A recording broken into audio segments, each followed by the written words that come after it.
Welcome to part 3 of MTC's 4-part series on smart parking structures. Parking structures are a valuable tool for being able to fit a lot of parking spaces into a small amount of space. As a motorist, there are few things that we enjoy more than seeing a lot of empty parking spaces in front of us.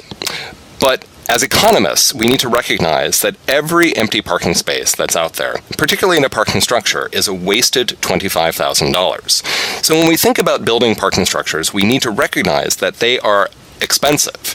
And so more importantly than ever, we need to make sure that we build the right number of parking spaces, not too few and not too many.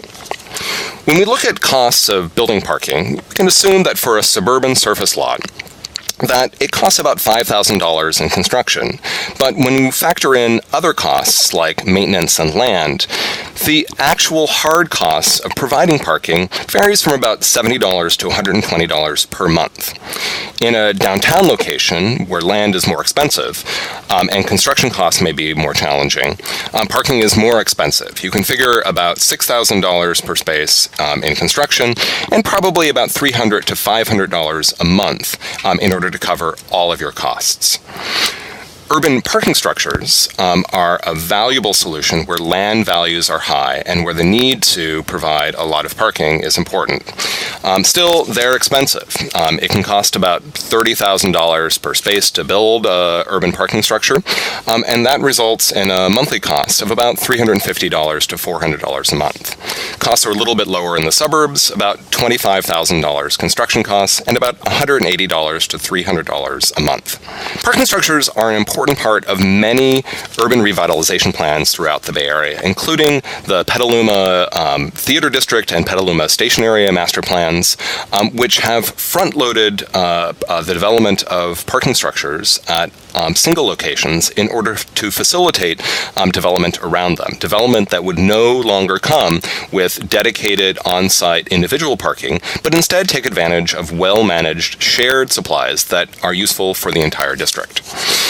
While parking structures are expensive, in urban locations where there is a market for paid parking, sometimes these parking structures can pay for themselves. In other locations, they'll need to be subsidized. So you'll want to make sure that subsidizing parking is the most effective way of attracting people to your location, as opposed to subsidizing other modes of transportation or investing in walkability or promotion.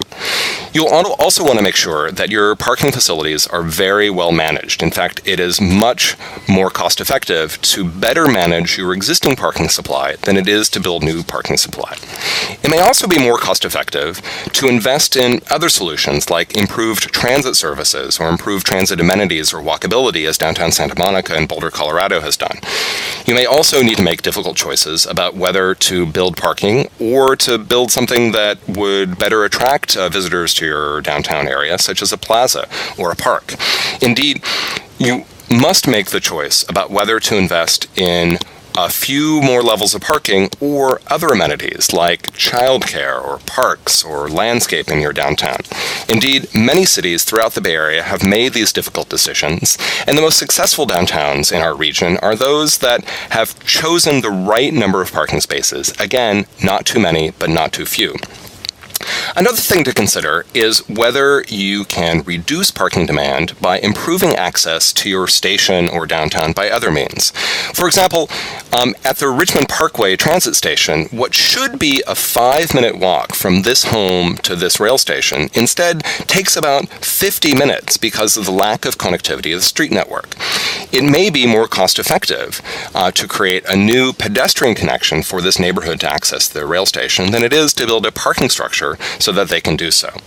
It's also important to keep in mind the negative spiral of high minimum parking requirements resulting in automobile-dependent landscapes and high demand for parking and making it more difficult for walking and biking to work in your community. And it's also important to realize that provided that parking is given away for free, parking demand will always be high. When users pay the actual cost of providing parking, many people will make the choice to walk or bike or take transit instead. And the result of that will be more economically vibrant, more ecologically sustainable, and more socially equitable communities.